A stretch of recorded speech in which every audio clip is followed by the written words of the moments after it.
you know. So you could totally see big differences, and that was great. My favorite Mario game is Sunshine. Um, Bless you, Xena. It is my least favorite 3D Mario. It's probably my least favorite Mario. But again, that's like saying it's my least favorite Ferrari. Like those games all still are great. There's just a lot of flaws that I see because and again, it could be a timing thing. Like I was an adult when Mario Sunshine came out, and I was paying to a lot more stuff about gaming, paying attention to a lot of more stuff about gaming than I did when I was younger. So I knew about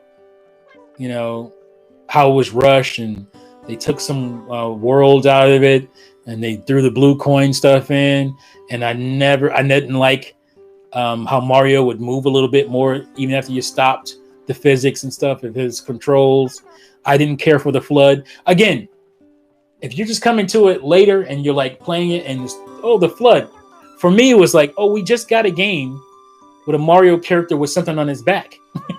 And that was Luigi's Mansion. That was the first game we got. And it's like, you guys are doing that again.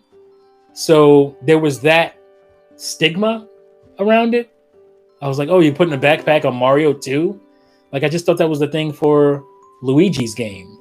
So I felt a little for that as well. So you got to understand, like, my perspective was probably different for yours playing that game the first time and not having all that outside stuff that was bothering me. And also, I knew about Delfino Island. It's supposed to be populated with humans. It's supposed to be human NPCs on that island. And, when they first showed the game off, the NPCs were humans. So that would have been the first game where Mario interacted with other humans. And they took that out. When Mario is maturing, that's what things they would say early on with that game. And I thought, I wasn't talking about like he's going to have a gun, but I meant like he was going to be around like other human characters and mature in the natural sense of the word, progress and in a way that he hadn't really done up until that point. So that's what I was looking for.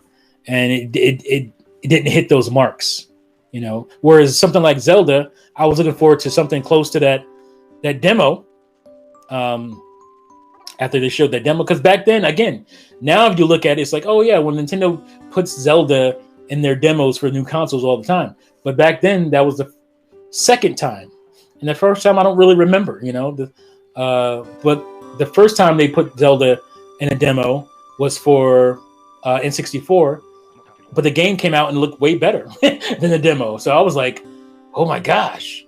I was thinking that may be a thing again. They did the demo for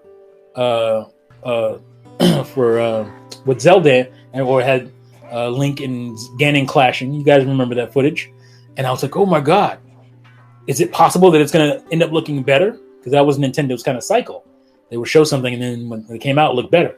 And technically, you could say it looked better because it had a different art style that aged way better.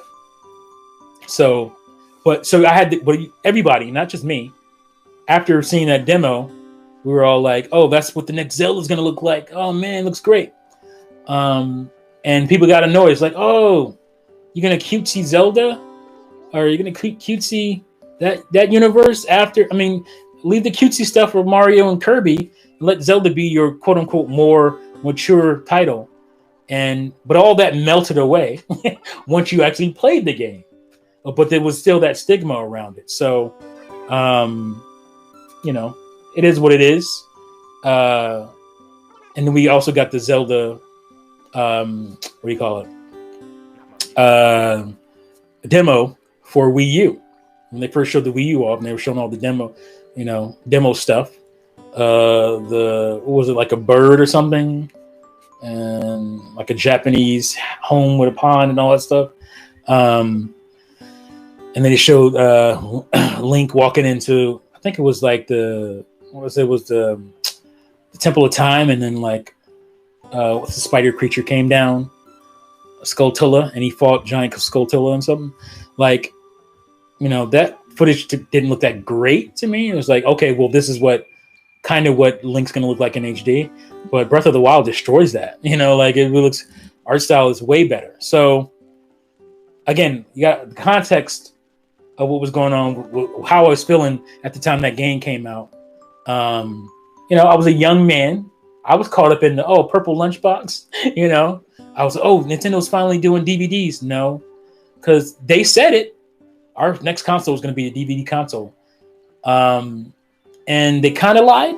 They didn't really lie, but they kind of did, because there was many DVDs, and everybody at the time, trust me, was thinking the GameCube was going to play DVD movies the way PlayStation was. I didn't need that, but that's what people were thinking. So when you're on that mindset of, it's going to be, it's going to play DVDs like the PlayStation 2 and whatnot, and you're going to be able to play movies and whatnot, and it's coming with a modem. It's going to have online. Yeah.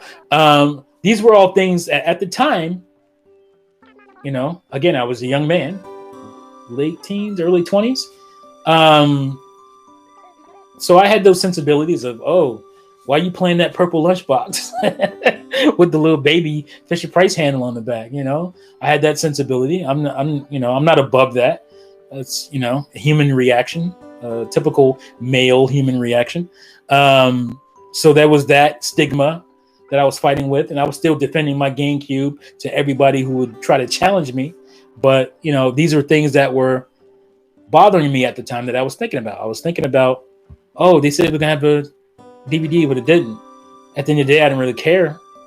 But, DVDs were big. That was a big thing.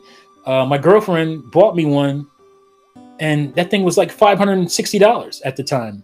And she got me one with like Matrix and Blade. Is it Blade? Yeah, Matrix and Blade DVD.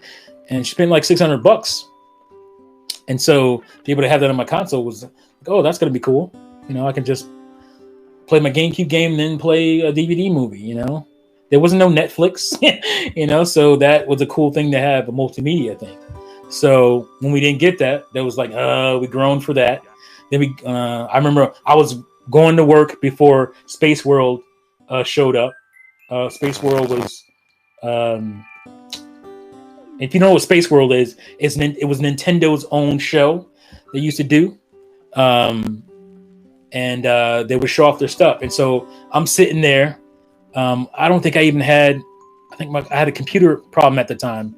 I think I had web TV just because I wanted to surf and my computer was shot. So I was sitting there refreshing web TV. Web TV, folks, from Microsoft.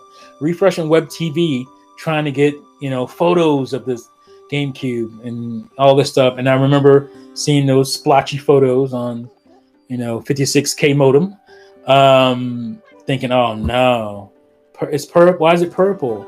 Oh no, why is it like a little box? Oh no, it has a handle on the back. It's a purple lunchbox. And I said, this is gonna fail. And it didn't fail, but it didn't do anywhere near what Nintendo wanted. It did worse than N64, which, again, also wasn't a failed console. It did worse than Super Nintendo, but it was a successful, very popular console. It's just that PlayStation came out and did stuff that nobody ever did in gaming as far as sales. So there was all the stigma I was dealing with. Now I remember going to work feeling kind of down because I was like, oh man, I was so excited for GameCube and Nintendo was doing this.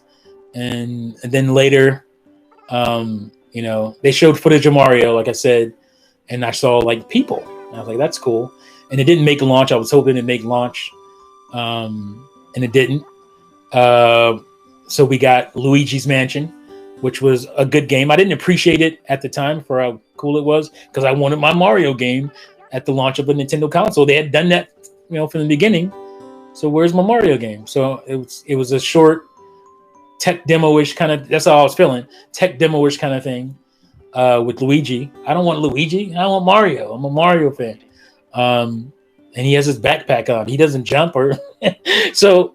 You guys got to understand the context of what gamers my age, or a little younger, were thinking about when it came to the GameCube, and all this stuff led to 21 million units sold. So we weren't completely wrong. And GameCube had some fantastic games on it. So it's sad at the but that stuff matters as far as at least then. I don't think it matters as much now, because I think the Switch proves that that stuff doesn't matter as much now. But back then it was like machismo, and we just came out of the SNES Sega Genesis Wars, and PlayStation came out of nowhere and had all these quote unquote mature games and edgy stuff, and just whooped Nintendo's ass during the N64 era. And then, all right, here's your chance to come back. You're doing a disc-based console. You got that, and then oh no, why you do that? Oh no, why? That's a stumble. And that's how people felt. I knew gamers around the time know what they were talking about. I was like, ugh, I ain't buying that. These are people that bought Dreamcast. Happily went out and bought Dreamcast. And Dreamcast is a great console, but it didn't have that stigma. It had the stigma of Sega's stupid, poor decisions, but it didn't have the stigma of like what Nintendo had at the time. Oh, that's a kid's console. All those colors. This is all colorful. Everybody loves colors now, but people didn't love colors back then. They wanted something that would not stick out like a sore thumb in your entertainment center. So it was a funny time, and I can't believe I went on this super rant, not rant, but super thing about how gaming was at that time, and that's how I knew GameCube wasn't going to do well, because I knew gamers my age and what they were thinking about, and they weren't crazy about Microsoft's Xbox either. But PlayStation that came out, and it was a mature gaming console. If you had a girlfriend and you were kind of sensitive about your gaming habits, you could say, hey girl, this is my game console, but we can Netflix and chill, which was watch DVDs on it back then. And husbands said that to their wives. It's like, oh yeah, DVD cons or DVD players are way more expensive than this. We can have something the kids can play, me, and we can watch movies on it, and it's a lot cheaper.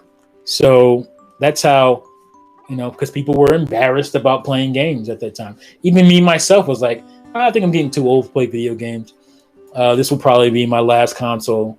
And here I am 20 years later, still doing it. So, yeah, that's cool. I hadn't thought about that in a long time. But since you brought up Sunshine and why you liked it and how you liked it, I was just trying to explain all the nuances to why that game didn't hit for me.